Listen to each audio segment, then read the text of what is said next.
les chiffres sont remarquables. 19 ans. 9 milliards investis directement. 4 milliards en cofinancement. 2600 projets dans plus de 165 pays. Ensemble avec nos partenaires, ces chiffres ont fait de cette association pour l'environnement global une des agences publiques la plus importante en ce qui concerne le management, la protection et la restauration de notre planète. Mais c'est seulement une partie de l'histoire. En observant la situation au-delà des nombres, nous pouvons voir comment le GEF fait la différence dans la vie de presque 2 milliards d'individus qui en ont le plus besoin. Dans le cas des châteaux d'eau d'Himalaya, le GEF aide le minuscule royaume du Bhoutan à s'adapter à la fonte rapide des glaciers de l'Himalaya. Au Mali, les plus grands éléphants de la planète pourraient éviter l'extension grâce à l'aide du GEF, qui aide les communautés locales à préserver leur fragile habitat.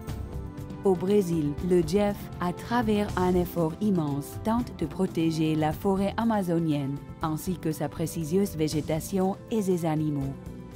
Et en Chine, le plus grand secteur au niveau mondial de fabrication industrielle d'énergie renouvelable est né grâce à l'aide d'investissement du GEF.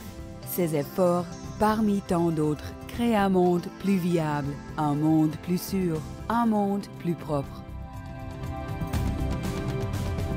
Et maintenant, une vision des chiffres plus approfondie.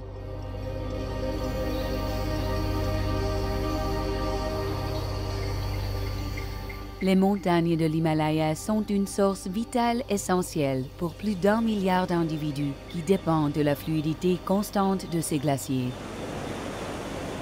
Mais les glaciers fondent rapidement, créant des lacs de taille massive qui pourraient éventuellement subir une rupture et détruire tout sur leur passage. Les scientifiques appellent cela une éruption glaciaire, mais les habitants du Bhoutan prénomment ce phénomène tsunami silencieux. Quelques 300 villageois ont fait un voyage périlleux à 5200 mètres d'altitude afin d'atteindre la base et le campement Lunana. Ils seront payés 2 fois plus que la moyenne nationale afin de travailler dans des conditions difficiles. Ici, l'eau est glacée. La haute altitude rend les choses impossibles en ce qui concerne la possibilité d'utiliser des machines modernes. Alors, ils utilisent des pelles et d'autres outils rudimentaires afin de creuser des tranchées. Éventuellement, après avoir déplacé des rochers et d'autres débris, l'eau du lac Totormi pourra finalement être détournée en toute sécurité en aval.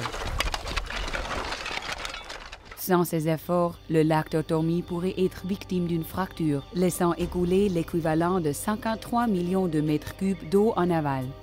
D'ici les prochaines 2 années, la Fondation GEF continuera à aider non seulement les travailleurs du lac Totormi, mais les centaines d'hommes et femmes qui, à l'aide de leurs chevaux, apportent un soutien critique à toutes les équipes présentes. C'est la première tentative d'assèchement d'un lac glaciaire. Ainsi, la présence de la Fondation GEF au Bhoutan est d'une importance primordiale et sera bénéficielle à d'autres pays frontaliers à l'Himalaya qui font face à la fonte rapide de glaciers. This was very on the right time that we got the GEF funding, because if we wait for another couple of years, probably then the lakes would have been developed and then we could not do anything. Le Bhoutan est l'un des rares pays dont les forêts absorbent plus de monoxyde de carbone qu'ils n'en émettent. Et leurs efforts dans l'Himalaya sont une lueur d'espoir immense pour d'autres pays qui s'adaptent au réchauffement planétaire.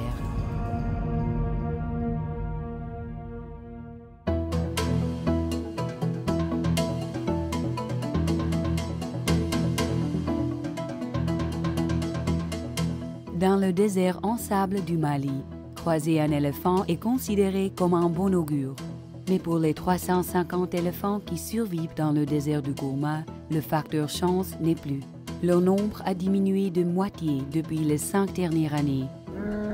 Les points d'eau sont surpeuplés.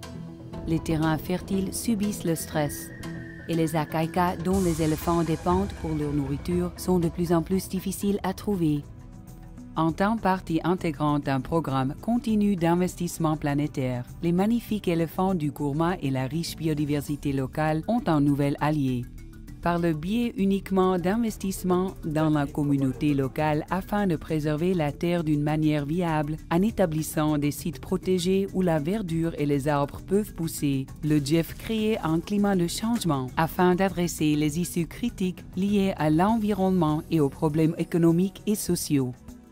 Dans l'environnement cruel de l'Afrique subsaharienne et avec l'aide du GEF, le nombre d'éléphants est aujourd'hui stable et les membres de la population réalisent la similitude entre leur propre vie et celle des éléphants. Et aujourd'hui, le Mali est le seul à garder ce holotype-là et c'est très important qu'on se batte pour le préserver. Préserver ce holotype, ce n'est pas seulement pour le Mali, mais c'est pour l'ensemble de la biodiversité mondiale. D'ici les 6 prochaines années, cet investissement ainsi que d'autres pourront aider les habitants du Mali à préserver leur biodiversité, en incluant les éléphants qui font partie intégrante de la richesse de leur héritage culturel et naturel.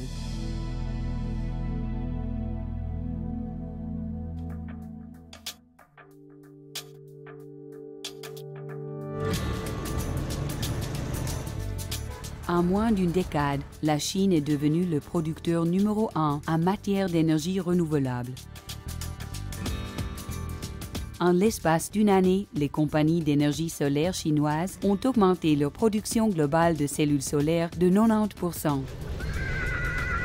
Cette centrale éolienne de la Mongolie intérieure est exemple parmi tant d'autres qui générera l'équivalent de 120 000 MW en 2020.